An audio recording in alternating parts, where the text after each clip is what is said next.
Hello बच्चों, कैसे हैं आप। आई होप कि आप सब अच्छे होंगे, स्वस्थ होंगे। बच्चों, कक्षा 12 फिजिक्स में फर्स्ट चैप्टर का अध्ययन हम लोग कर रहे हैं, जिसके अंतर्गत आज हम लोग सीखेंगे कूलाम के नियम का सदिश रूप। कूलाम के नियम का सदिश रूप। तो आइए इसको देखते हैं, क्या है ये कूलाम के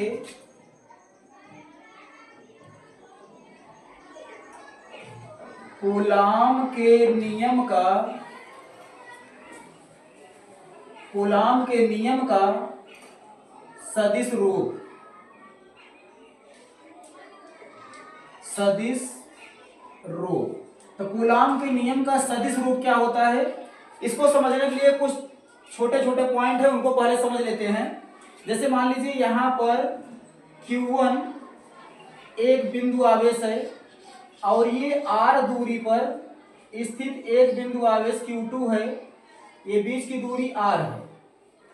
जैसा कि आपको बताया गया है कि आवेश Q1, ये जैसे कि अगर दो आवेश हैं तो दो आवेशों के बीच में, स्थिर बिंदु आवेशों के बीच में एक बल लगता है जिसको विद्युत बल कहते हैं।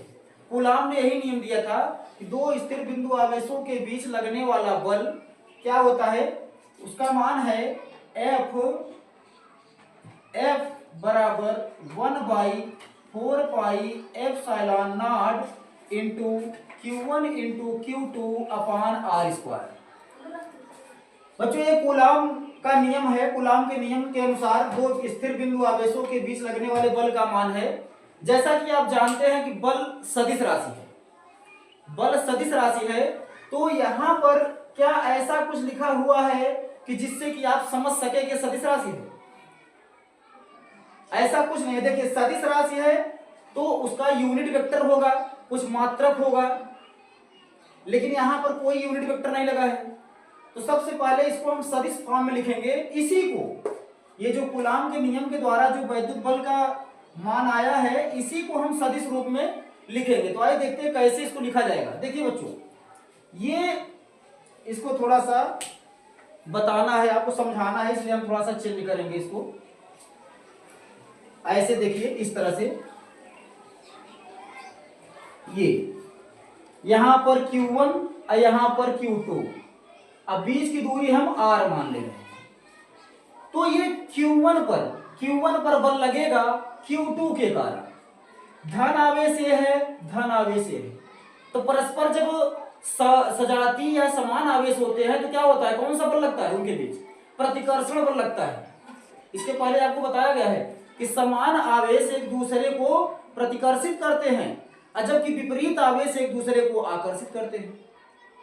तो उसी नियम पर यहां पर देखिए, ये Q1 पर एक बल लगेगा जो कि जिसकी दिशा बाहर की ओर होगी Q2 के कारण।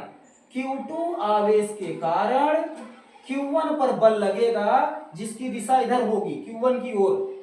इस बल को हम मानते हैं, मान लिए ये बल है, अब सदिश राशि है। सदिश फॉर्म में लिखेंगे बच्चों। इसको लिखने का तरीका आप सीखिए। Q1 पर लग रहा है, Q1 पर Q2 के कारण। तो जिस पर लगता है उसको हम यहां लिखते हैं, और जिसके कारण लगता है उसको यहां बगल में लिखते हैं। तो इसको लिखेंगे F12। F12 क्या है, यहां देख लीजिए। F12 क्या है बच्चों? F12 क्या है, यहां लिख सकते हैं Q1 पर Q2 के कारण लगने वाला बल।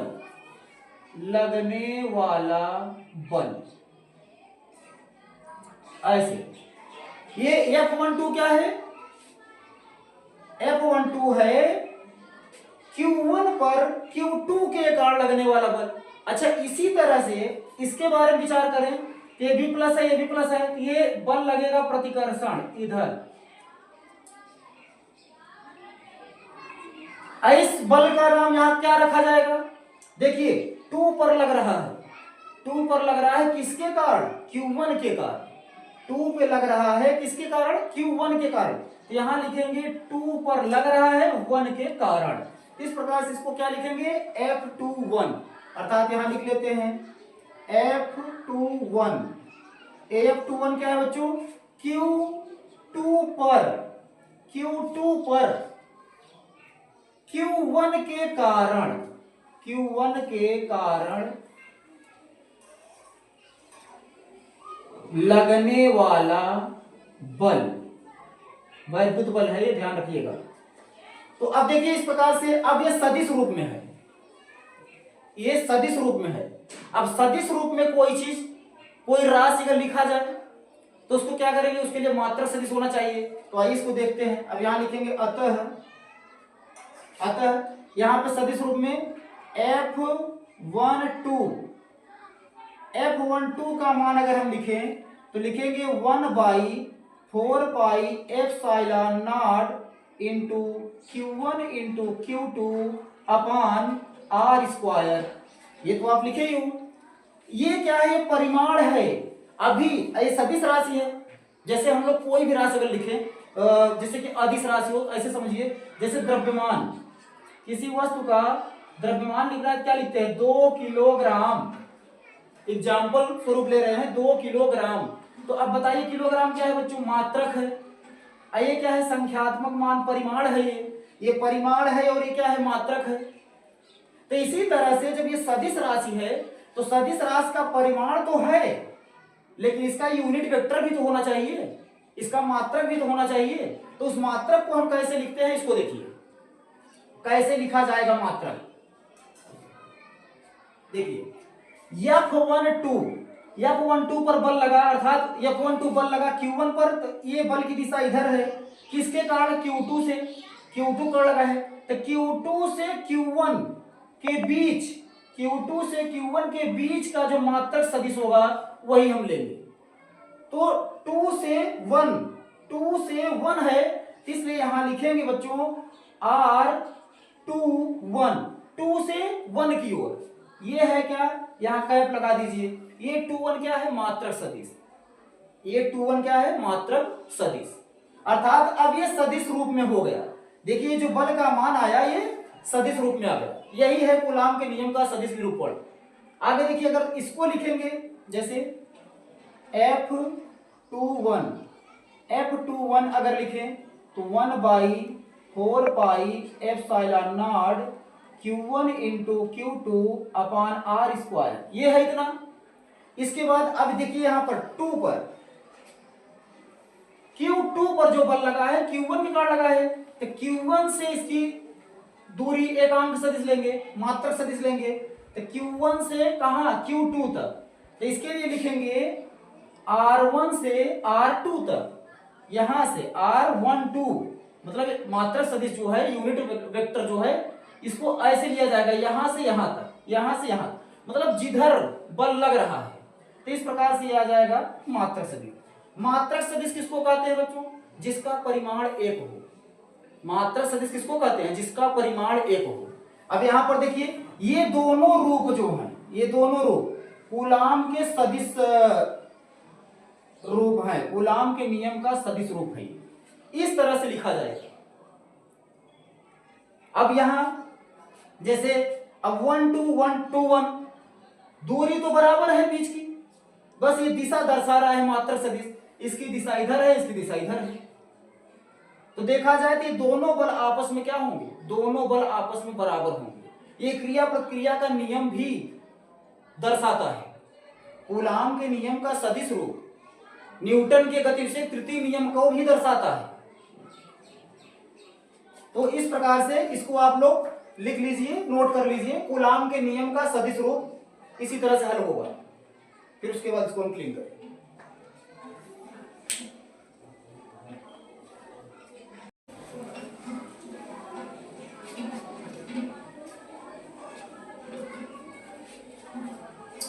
अब यहां देखेंगे हम लोग दो बलों का परिणामी, जैसे दो आवेश हैं, इनके बीच बल लग रहा है, तो हम दो बलों का परिणामी देखेंगे कि इसका परिणामी क्या होगा। आइए इसको देखते हैं। दो बलों का परिणामी, दो बलों का परिणामी। अब इसमें क्या होगा, जैसे देखिए मान लीजिए यह एक बिंदु है या कोई वस्तु है, इस पर एक बल लगा है F1, इसकी दिशा इधर है। इसी पे एक दूसरा बल लग जाए F2, इसकी भी दिशा इधर हो। कोई भी वस्तु हो उस पर डबल बल लगे हो और दोनों की दिशा समान हो। पहला नंबर, लगे बलों की दिशा समान है। तब यदि पहला नंबर, लगे हुए बलों की दिशा समान है, किसी भी पॉइंट पर, किसी भी वस्तु पर, किसी भी आवेश पर अगर एक ही दिशा में डबल बल लगे हों तो उनका परिणामी बल क्या हो जाएगा बच्चों? परिणामी बल हो जाएगा दोनों के योग के बराबर, F1 प्लस F2 के बराबर। परिणामी बल यही होगा। कब? जब दोनों की दिशा एक तरफ हो। जैसे किसी एक व्यक्ति को मैं खींच रहा हूं, एक व्यक्ति और आ जाए मेरी मदद करे, मेरे ही तरफ खींचे, तो क्या होगा? दोनों बल लगेगा ना उस पर। तो इस प्रकार से परिणामी बल हो जाएगा। अच्छा, अगर यहां पर विपरीत दिशा में हो तो, जैसे यदि बल विपरीत दिशा में लगे हो तो, अगर बल विपरीत दिशा में लगे हुए हैं तब क्या होगा बच्चों? परिणामी बल। जैसे मान लीजिए यहां पर बिंदु ए है या एक वस्तु है, इस पर एक बल इधर लग रहा है, एक बल इधर लग रहा है, विपरीत दिशा में लग रहा है। इधर मान लीजिए 10 न्यूटन का बल लगा और इधर लगा 8 न्यूटन का बल, तो क्या होगा? इस पर परिणामी बल जो होगा वो क्या होगा? इन दोनों के अंतर के बराबर होगा। अर्थात 2 न्यूटन का बल इस पर कार्य करेगा। तो इसको क्या लिखेंगे? जब यदि बल विपरीत दिशा में लगे हों तो परिणामी, तो परिणामी बल क्या होगा बच्चों? F बराबर क्या होगा? दोनों का अंतर, F1 डिफरेंस F2, मतलब इनके बीच जो अंतर होगा वही होगा। और दिशा, इसमें तो दिशा दी गई थी क्लियर पहले से, इसमें दिशा क्या होगी? परिणामी की दिशा। परिणामी बल की दिशा, परिणामी बल की दिशा क्या होगी? जिधर ज्यादा बल लग रहा था उसी तरफ होगी। परिणामी बल की दिशा उसी तरफ होगी जिधर ज्यादा बल लग रहा है। जैसे इस पर परिणामी बल 2 न्यूटन लगेगा, लेकिन वह 2 न्यूटन किधर लगेगा? इधर, जिधर ज्यादा बल लगा था। इसको क्या लिखेंगे? परिणामी बल की दिशा क्या होगी? अधिक वाले बल की ओर, अधिक वाले बल की ओर, या अधिक बल की ओर, ऐसे अधिक बल की ओर। अब एक बात और है, जैसे मान लीजिए एक ही दिशा में, किसी वस्तु पर एक ही दिशा में बल लगे हों, 2 बल, तो उनका परिणामी क्या होता है? दोनों का योग। विपरीत दिशा में लगा हो तो दोनों का अंतर। लेकिन अगर कुछ कोण पर लगा हो तब क्या होगा? यदि तीसरा नंबर, ये हम इसलिए बता रहे हैं बच्चों क्योंकि आगे न्यूमेरिकल आप हल करेंगे तो उसमें ये सब आएगा, ये सब न्यूमेरिकल में पूछा जाएगा। इसीलिए मैं छोटी छोटी मगर मोटी बातें हैं, इनको दिमाग में रखना होगा आपको। तो यदि बल एक दूसरे या बलों के बीच थीटा कोण बन रहा हो तो, थीटा कोण बन रहा हो तो इसका मतलब क्या है? इसका मतलब यह है कि जैसे किसी वस्तु पर 2 बल दिशा में या विपरीत में ना होकर के कुछ कोण पर लगे हो, तब क्या होगा? तब इनका परिणामी बल क्या होगा? इसके लिए तब परिणामी बल F बराबर करड़ी में F1 square plus F2 square plus 2F1 F2 cos theta. तब ये सूत्र लग जाएगा बच्चों परिणामी बल में। ये ध्यान रखिएगा आप लोग, जब ऐसा होगा तब। तो इस प्रकार से ये छोटी छोटी मगर मोटी बातें हैं, इनको आपको ध्यान रखना होगा। इन्हीं के आधार पर आप सवाल हल कर सकते हैं। अभी एक सवाल मैं लूंगा, इसी के आधार पर एक सवाल मैं आपको हल करवाऊंगा, तब ये सारी बातें आपको कंफर्म हो जाएंगी। इसको लिख लीजिए फिर मिटाएं। अब एक सवाल देखते हैं इसके आधार पर।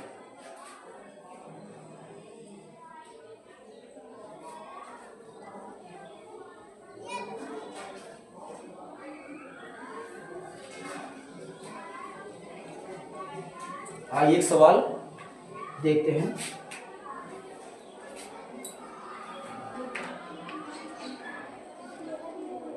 यहां लिखेंगे दो बिंदु आवेश या दो आवेश, यहां लिखते हैं दो आवेश, दो आवेश में ले लेते हैं 4 कूलाम, 4 कूलाम तथा 5 मान लीजिए 8 कूलाम, 4 कूलाम तथा 8 कूलाम, सी का मतलब कूलाम, कूलाम के आवेश परस्पर, आवेश परस्पर 2 मीटर, 2 मीटर की दूरी पर, 2 मीटर की दूरी पर, 2 मीटर की दूरी पर स्थित है। देखिए 4 कूलाम और 8 कूलाम के दो आवेश परस्पर 2 मीटर की दूरी पर स्थित हैं। इनके मध्य बिंदु पर,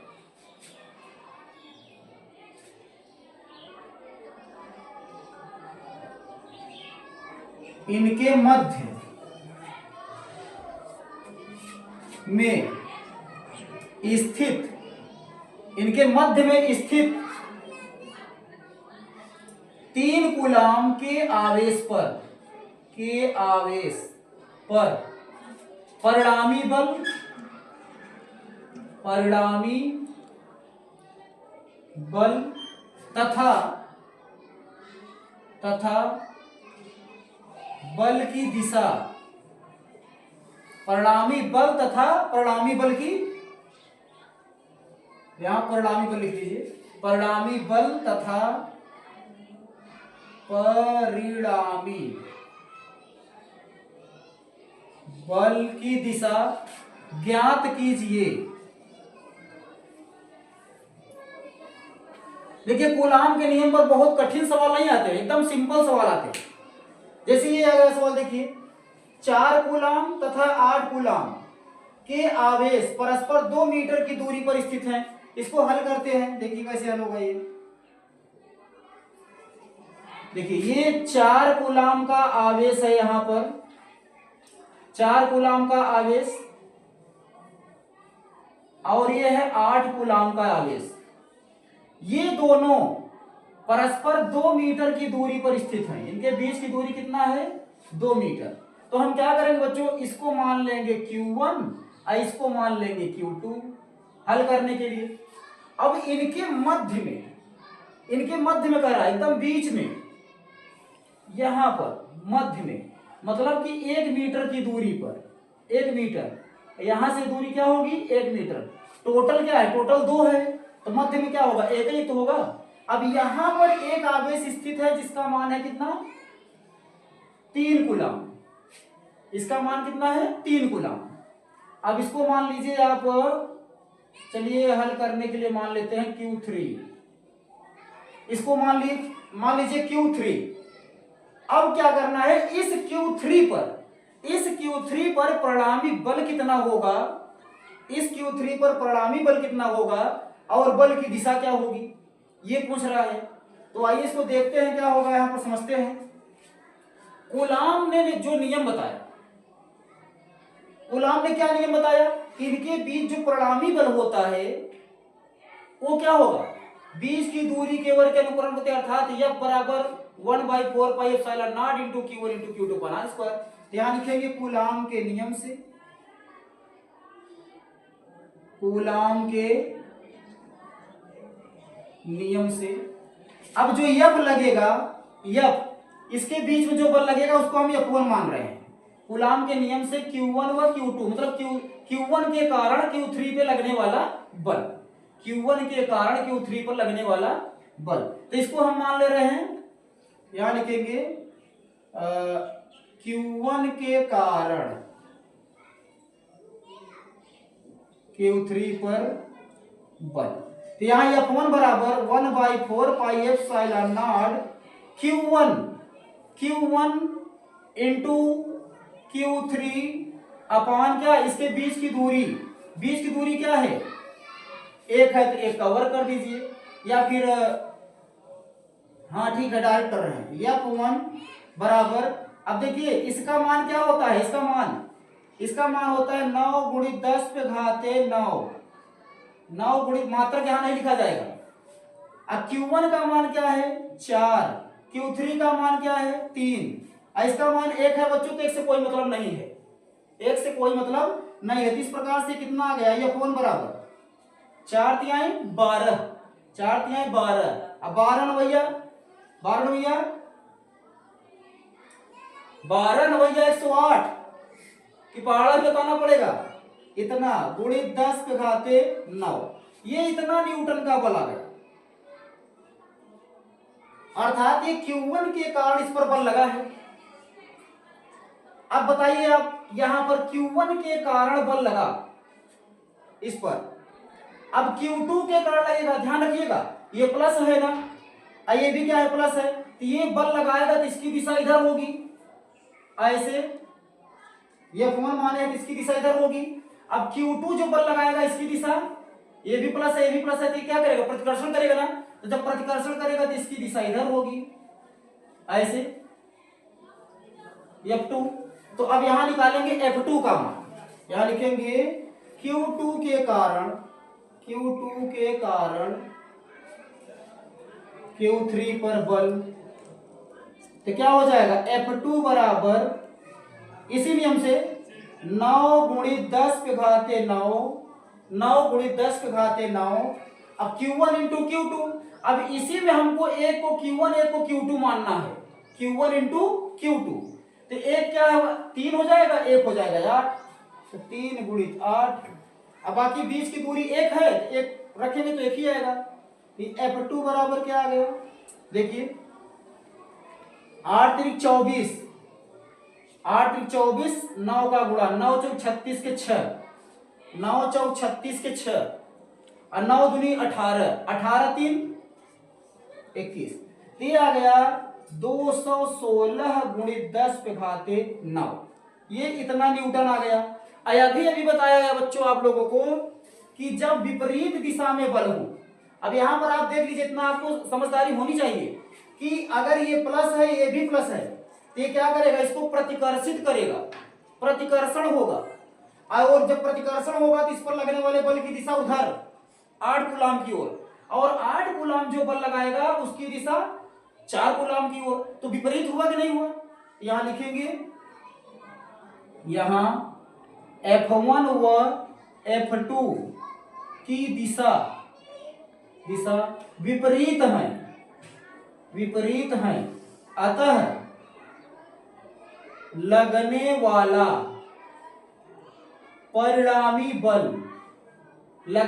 परिणामी बल, बच्चों हम बताए थे कि जब दिशाएं विपरीत होंगी तो अंतर के बराबर होगा, बलों का अंतर। अब बलों का अंतर कैसे निकलेगा, बड़े वाले बल में से छोटे वाले बल को घटा दीजिए।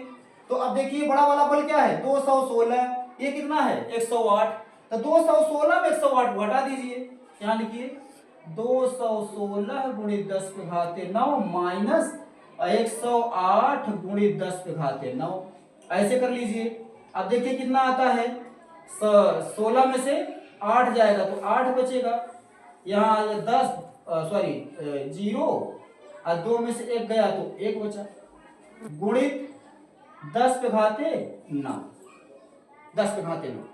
अगर जिनको नहीं समझ में आ रहा है सर जी कैसे घटा दिए, तो आइए उनके लिए हम एक स्टेप और कर देते हैं फिर से।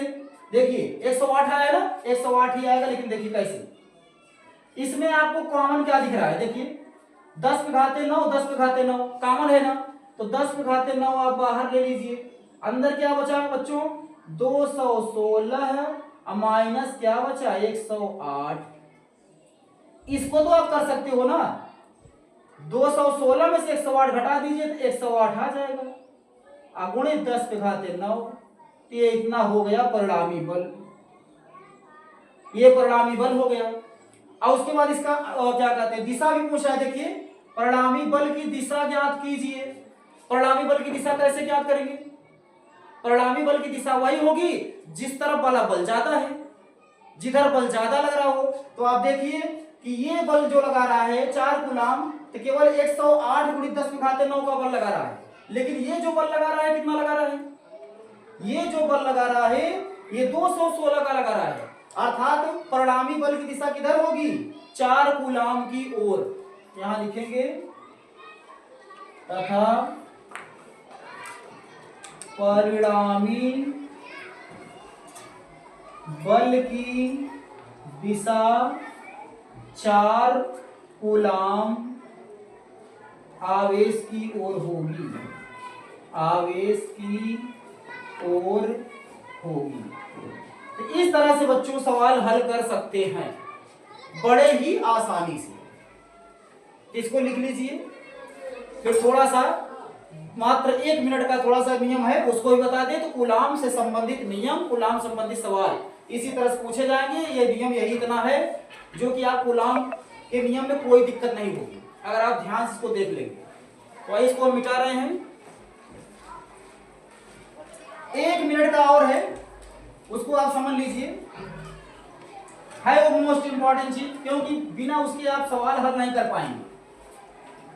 तो सवाल को समझने के लिए उसको देखना पड़ेगा। देखिए दो बलों के बीच, दो बलों या दो आवेशों के बीच तीसरे आवेश, दो आवेशों के बीच तीसरे आवेश का स्थायित्व या क्या कहते हैं इसको, संतुलन कैसे हो सकता है? इसके लिए कुछ हम लिखाएंगे नहीं, केवल आप समझिए।